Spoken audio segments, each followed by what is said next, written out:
Mike, would you tell the board your name and spell your name for the court reporter, please? Mike Foreman, or Michael Ward Foreman, if you want the whole name. M-I-K-E, W-A-R-D-F-O-R-M-A-N. And Mike, you live in, where do you live? I live here in Redding. And how long have you lived here? Most of my life, probably 48 years. What business are you in?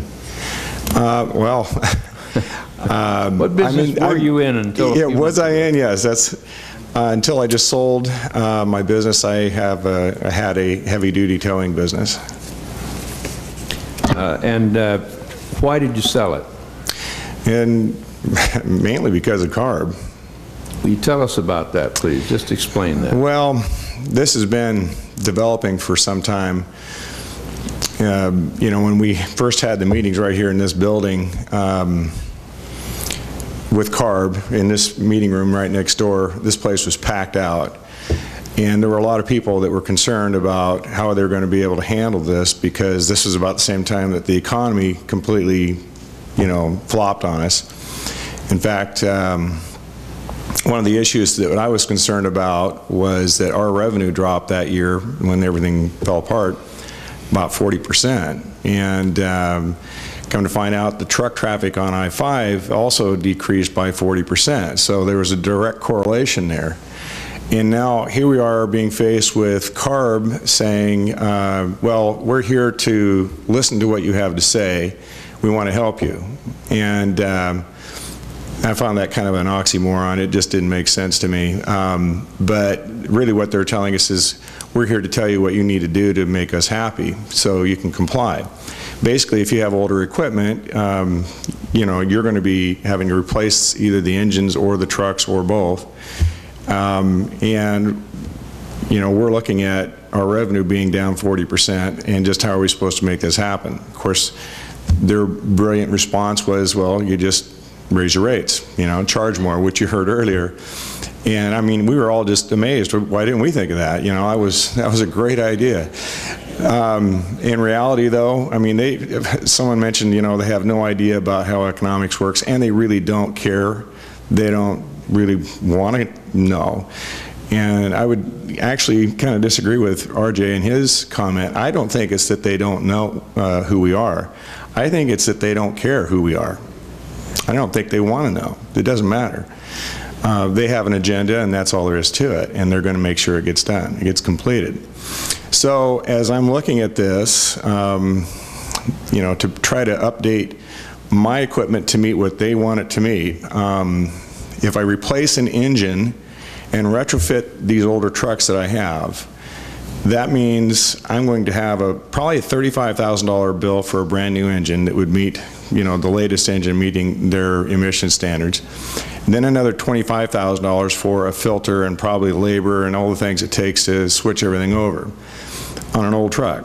So that doesn't make a lot of sense. But the other side of it would be, I have to buy a new truck, and for my business, a heavy-duty tow truck is probably in the range of about $330,000. That's the minimum to be able to be on CHP rotation and meet their Class C requirements for just a Class C heavy-duty truck. A Class D heavy-duty truck's much more than that.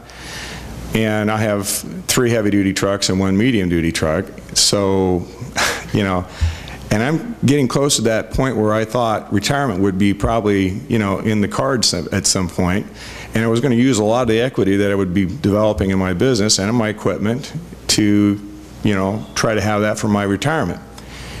Basically what they did when they came along and said, no, your old equipment's no good, is they took a black pin and just drew a line right through the middle of the value of what my ledger said my equipment was worth.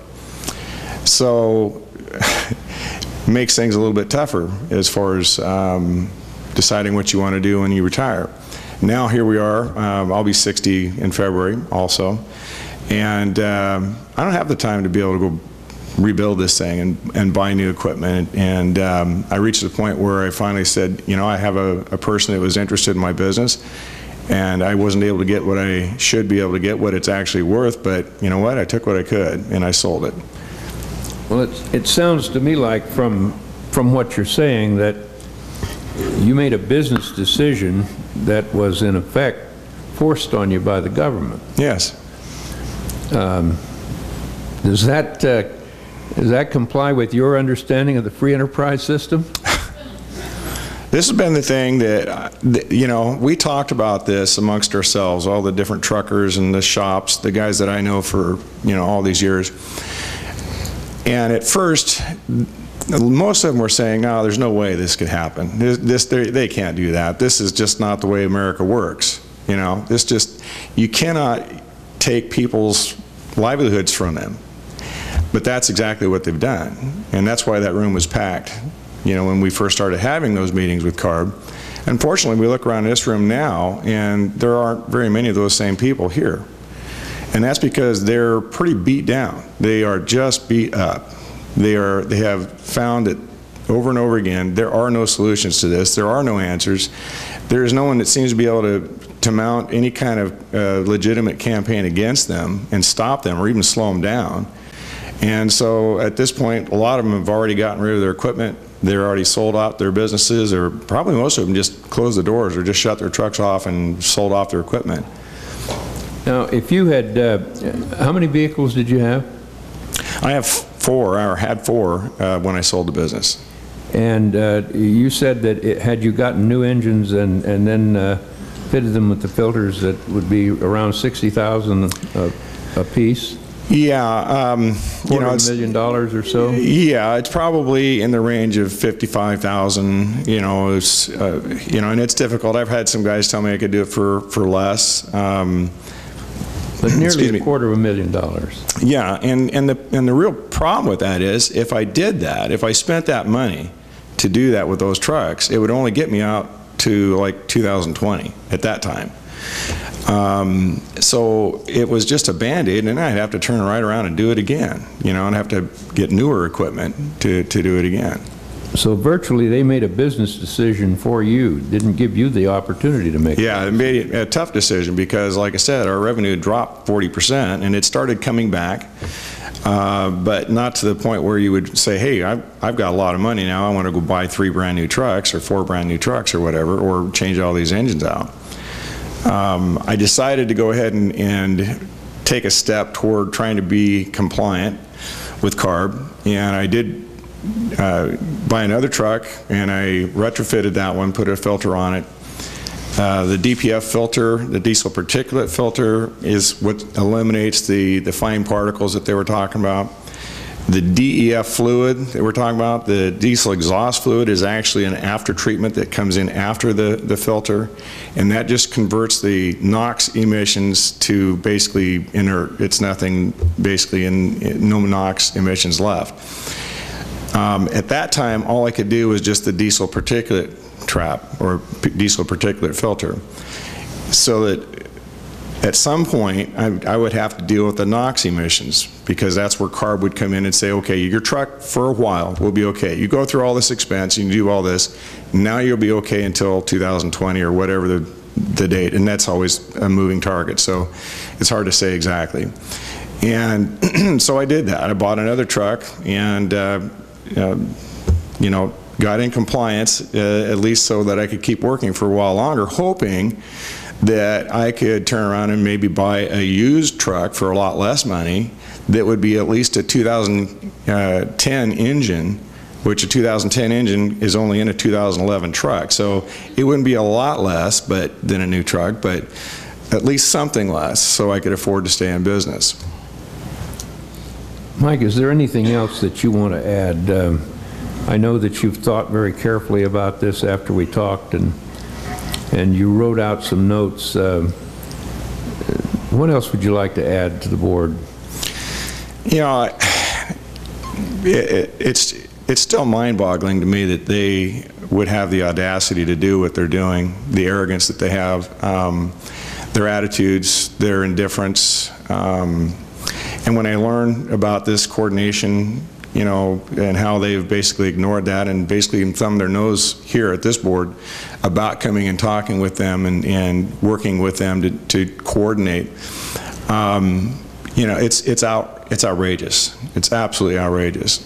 When I see the impact it's had on so many of these truckers that I know that are no longer in the business, and it's a lot to do with this. They're just fed up, and in a lot of ways I am too, which is also part of the reason why it's like, okay, it's time for me to get out of this. I finally, fortunately, was able to sell my business. A lot of these guys aren't able to do that. When I see the amount of downtime that these companies have when they buy these new trucks, because time is money, and these trucks sitting, not working, and having to be worked on, not only is it the expense for the tow bill that they're paying me, and the bill that they pay for the shop to fix their truck, it's the loss of revenue for that truck while it's not working. And they're drivers who are sitting there going, I can't seem to make any money. Every time I turn around, I'm having to have this truck towed in. You know, it's hurting people. And there are a lot of jobs going away because of this stuff. How many truckers would you say that you've known who've gone out of business or sold out? You know, I wish I could quantify that for you. I just know that as I have observed this over the years, there's a lot. I would say for local small businesses, small trucking businesses, maybe a third of them over the years. And what are you going to do now? Pray for something else. I've still got a job. I'm still working for the company that I sold, okay, for the new owner. And a lot of these guys, though, are just scrambling, and they're hoping that they can find something and somehow keep managing. Any questions? Pete's going to ask you some questions. Okay. Hi, Mike. Hi, Pete. How many lost their jobs, if any, as a result of your sale? Well, when we first saw our revenue drop, that 40%, we were probably about, we had 4 to 6 full-time drivers at that time. And we had 2 office personnel, 1 full-time, 1 part-time. We were down to basically 2.5 drivers for a while, and then it's been kind of varying between, you know, 4 to 5 drivers, and then also our office staff. Our revenue dropped. We were at about $730,000 a year in revenue, and then it dropped to about $530,000 a year, maybe a little bit more, about $535,000. It started inching its way back up. The industry is healed up some, but it hasn't completely, as far as our business is concerned, it hasn't really completely recovered. And part of the reason, I think, is that there are so many new trucks on the road now that there are actually fewer breakdowns. The older trucks, you know, they were having major engine failures and transmissions and rear ends, and we were bringing a lot of those trucks in. Now, probably half of the tows, this is where RJ was talking about earlier, half of the tows that we have are because of issues with the technology related to the emissions. Led right into my next question. So you have hauled the big rigs in that have broken down on the road. Oh yeah, many of them, yeah. And were many of those as a result of the of this filter system? Yes, yeah. There's, like I said, probably there's some that actually are able to limp into the shops. The shops will tell you that they're probably half the work that they're doing now is related to this type of thing also.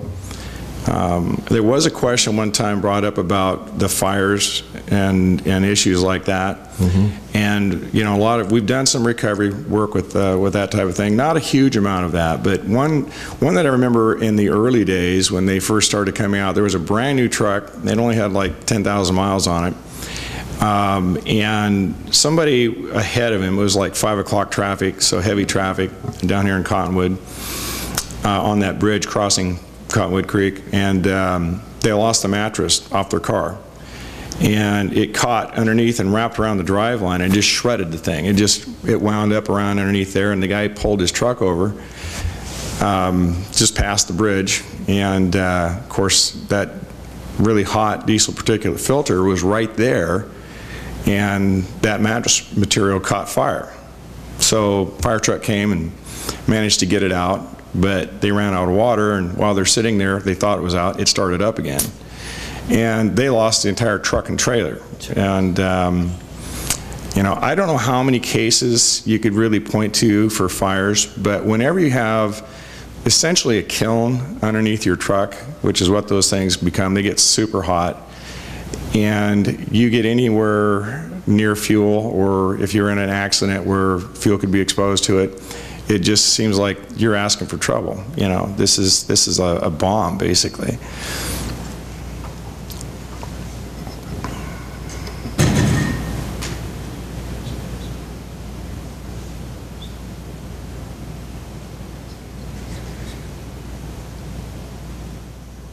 Mike, fires, did you notice a difference in the number of fires in these trucks before as compared to after the implementation of these regulations? There aren't a whole lot of trucks that catch fire. There are a few, you know, have been a few over the years. I couldn't say that we know exactly in every case that it was like this case with the mattress, that it was related to that filter. But we had a wreck here not too long ago that was actually one of our customers that was right out here just a little bit north of Reading. And it was a pretty simple accident. It really shouldn't have been that big a thing. The truck did lay over on its side, on the driver's side, and somehow that thing caught fire and burnt the truck and trailer up. And I don't know, I never have heard back whether that was related to that filter or just what. But I just have to believe that somehow whenever you start taking something that hot and you have it next to a fuel tank, and you know, there's a risk there that you're going to have more fire. I think you will. And I asked a question earlier, do you have an opinion as to whether insurance companies have reacted adversely to this new risk? That is an interesting point. I don't know that they actually have. I mean, some of these buses have been having a lot of accidents anyway lately, and so there may be, you know, reasons why those insurance rates are up. You know, as a rule, general rule, I don't think I can really answer that. There is an issue though about whether people can actually work if they have their trucks retrofitted or not.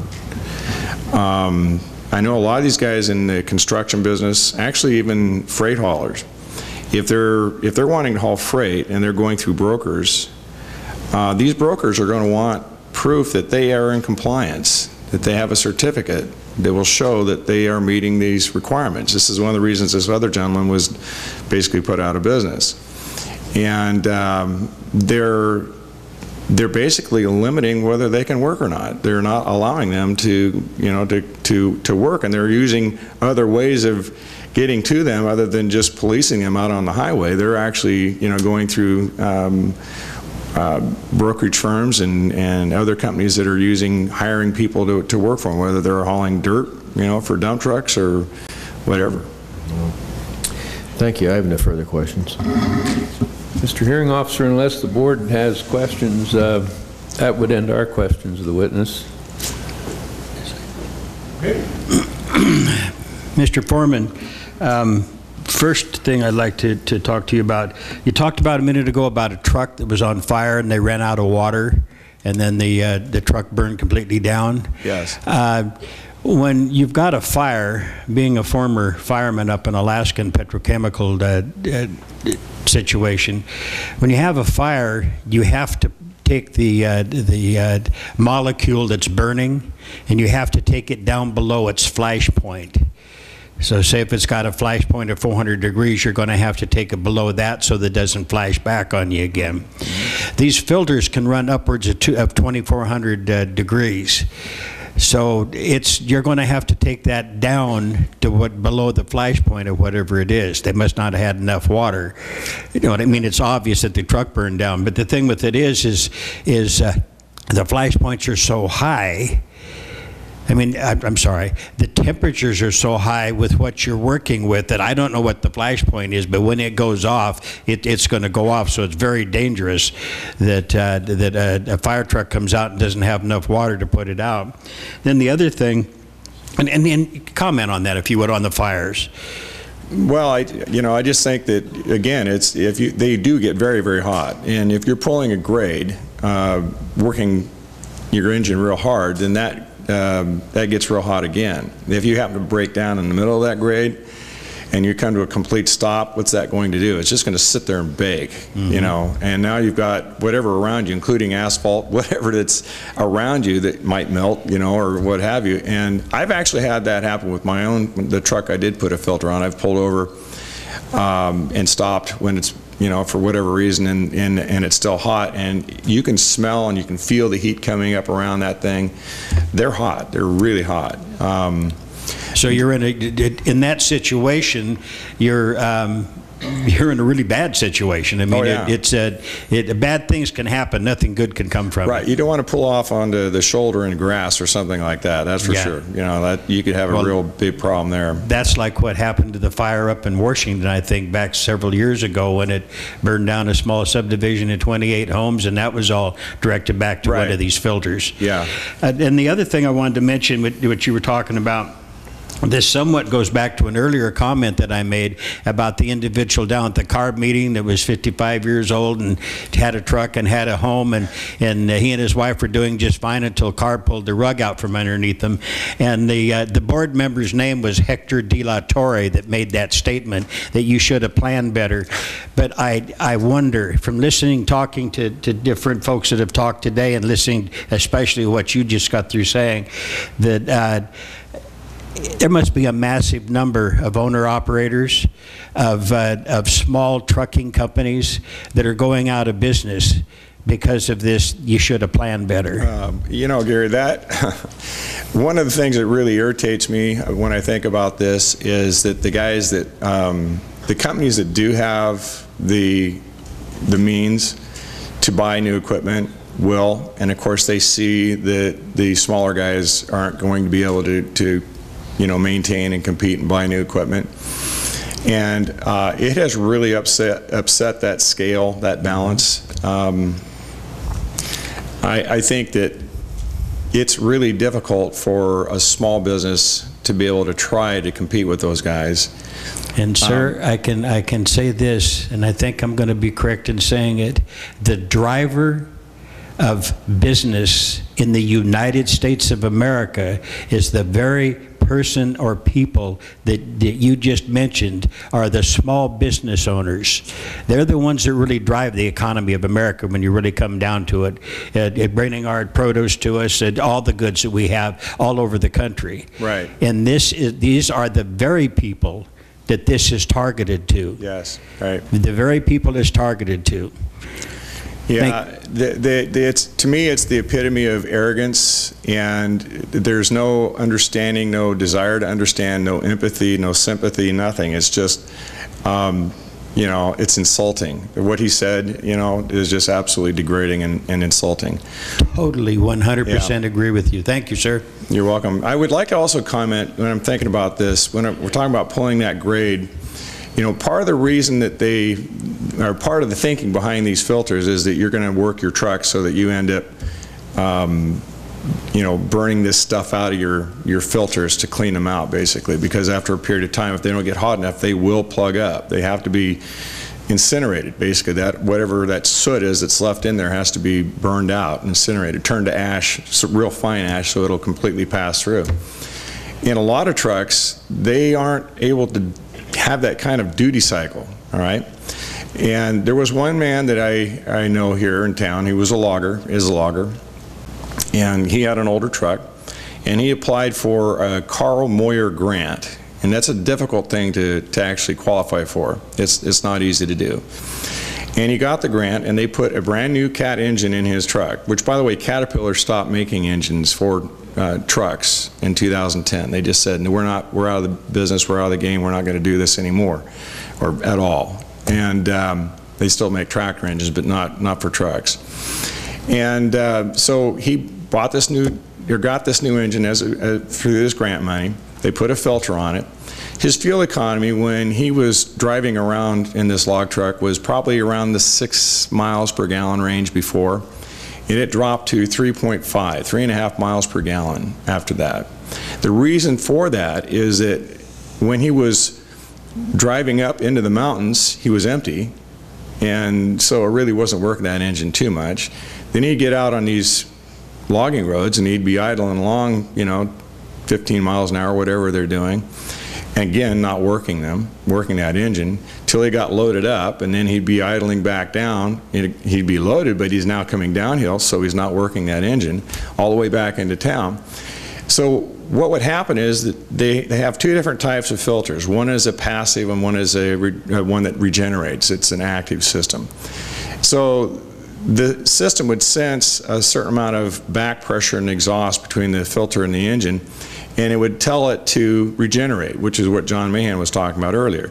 So it would have a little diesel nozzle in there that would ignite, and it would turn the heat up in that filter through that igniter, okay, that fuel, and burn that out. Well, that was taking away his fuel economy as well as his performance and engine life, and you name it.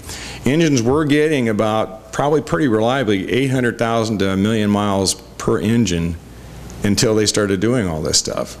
And then they dropped to somewhere around the range of about 500,000 miles, maybe 600,000 miles, and then they'd have to be torn down and rebuilt. So the cost for the additional fuel, the wear and tear, the problems that he had also in this particular truck, it was down a lot, and of course his cost for fuel almost doubled.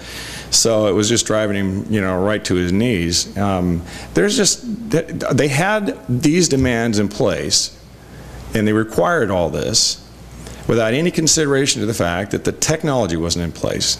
They didn't have the technology set up to do this. So the industry responded by saying, okay, what do we have to do? We have to do something, so we'll just throw something together, and it has been far from perfect. It was not researched, it has not been proven, and now next thing you know, we're out there being the guinea pigs, field testing this stuff, so that they can figure out just what they need to do to make it reliable. Today, it is much better. It's much better. The fuel economy is back up, power is back up, the engine life is back up, but the pain that it cost for a long time was a huge amount of pain for a lot of people. And again, something else that took away during a bad economy from their ability to really survive or thrive even in this, in that time.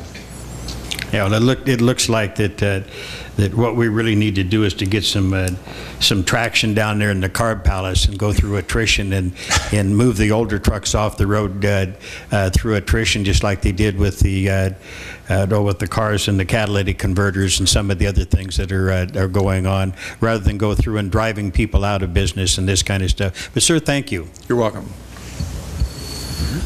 You're welcome. Thank you, Mike, for your testimony.